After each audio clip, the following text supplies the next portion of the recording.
hard time going through Germany, from Belgium. In Belgium, we were in a small town. There was a very nice priest there who was very kind and sympathetic. And the Jewish men had work. They were given canisters to spray vineyards. Every morning they went out to work. And a few weeks later, French policemen come to arrest them. They heard there's Jews here. They got to arrest them. Why? Because they're Jews. And they took the men off, also to a small local jail. And my mother was horrified. She wasn't willing, after all they'd gone through, to be separated. So she decided she's going to do something. She's not going to sit home and cry. She asked a couple of other ladies to go with her. The whole group was 25, 30 people. And they walked down into town and found where the local little police station was, and they stood outside and they started screaming, let the men go. And they knew a bit of French from the schooling, and they just carried on and carried on. They made what we would call a demonstration for quite a few hours until the police got tired of hearing them. And I figured, well, let them go. So they let the men go and they went back with them. But at this point, they were afraid to stay in the same little town because they figured the cops will be back again and maybe next time it won't work. So they got themselves together and they went through France and they kept going from one place to the other. And they went through Spain. In Spain, you could see some signs of the civil war that had been there. There were some places still burning. In France, they met a very important man. This man from Portugal that I spoke about before, De Sousa Mendes. He gave people visa that he wasn't supposed to give them according to the Portuguese rules that he was given. But he felt sorry for all these people running around, helpless and hopeless.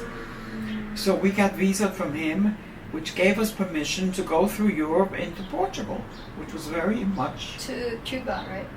No, to Portugal. Oh, just to Portugal. You need a visa to go to Portugal? Within Europe, but not today. Today it's all one country. Oh. I'm talking about many years ago. Every country was a separate entity. Right. You could not go from Belgium into France, or from France into... in the beginning, my father created a passport. He took a piece of cardboard, folded it, sewed it up, wrote in our 4 names. The first time he showed it to somebody, it was accepted. Unbelievable. Because the people working at the borders also didn't know what a proper passport looks like. So his fictitious passport was accepted, unbelievably. But by the time we were in France, he heard about this guy, that he was giving people visa to go through France, through Spain, into Portugal. He saved 30,000 people. 10,000 of them were Jews. The other 20,000 were undesirables. The whole group wasn't... There were all kinds of people running around. He couldn't stand to see this, and he helped them. And afterwards he was stopped and taken and fired and dragged back to Portugal without an income, without a pension. And he begged his children to find out, to clear his name, that he had not done anything wicked. He had been saving people's lives.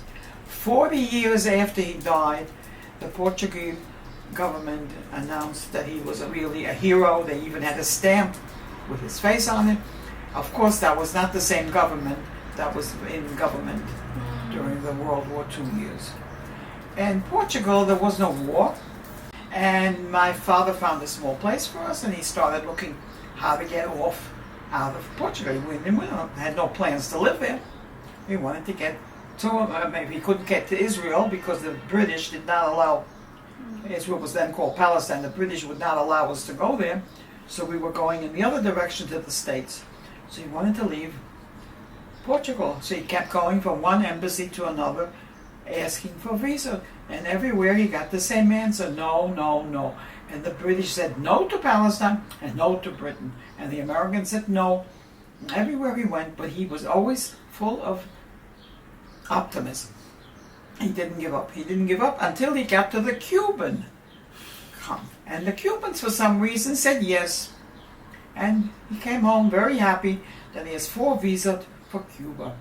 And we can go, but now we need a boat. Now he has to find tickets for a boat. That's another job. I suspect the reason Cuba said yes is because my father told them that he knew how to work with diamonds, which is what he learned in Belgium. He didn't declare himself a tailor. A diamond worker was much more desired in Cuba because Cuba at that time had a big industry, I don't forget my English, industry of diamonds that they were working with the States. Anyway, so now he starts looking for a boat. No boats. No boats. There weren't many boats available anyway in the middle of the war years. By the time we were in Cuba, it was 1941. And he comes home one day, he finally got tickets for the four of us. We get ourselves organized. A certain day, we're supposed to be at the port. Come to the port. Somebody who's supposed to allow passengers on takes a look at his tickets and he says, those places are taken. How can they be taken? We haven't gone yet. Obviously, some wise guy was selling the same places double or maybe triple. In wartime, some people are taking advantage, trying to get rich on the backs of poor immigrants. So my father was optimistic. We stood on the port and we saw the boat leaving without us. And he lost the money that he had spent on those tickets. But he kept on looking and eventually he got tickets for another boat. I have a picture here of the boat. Oh, yeah. Yes, this was called the Sarah Pinto. Sarah Pinto was, I looked it up in Google. It went back and forth between Portugal and the States a number of times. We were fortunate to get on it. This was May 15th, and my mother was highly pregnant, and we arrived June 1st in Havana, Cuba, and June 12th, my mother gave birth to my younger sister, Hadassah, may she be well, live and be well. And that was one reason why my father wanted to get out of that burning continent of Europe. And in Cuba we were stuck, but we lived a good life for a few years because America did not let people in until almost the end of the war in 1945. So I went to school in Cuba, and my sister Susan went to school in her fourth language, because in Europe my parents always tried to send her whenever they were stuck for a longer period of time in any place. They sent her to the local school. So she learned a few different languages.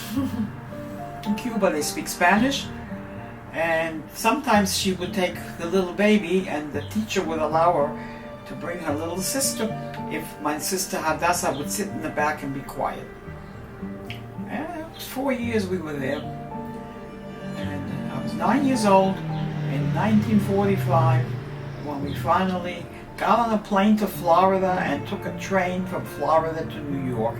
In New York, my Uncle Leo was waiting for us. He was the one who had guaranteed us, and he had fixed up an apartment for us, and our life began in the States, along with a lot of other new immigrants from Europe, all kinds of people from all kinds of countries who managed to run away from the terrible war, the terrible Holocaust.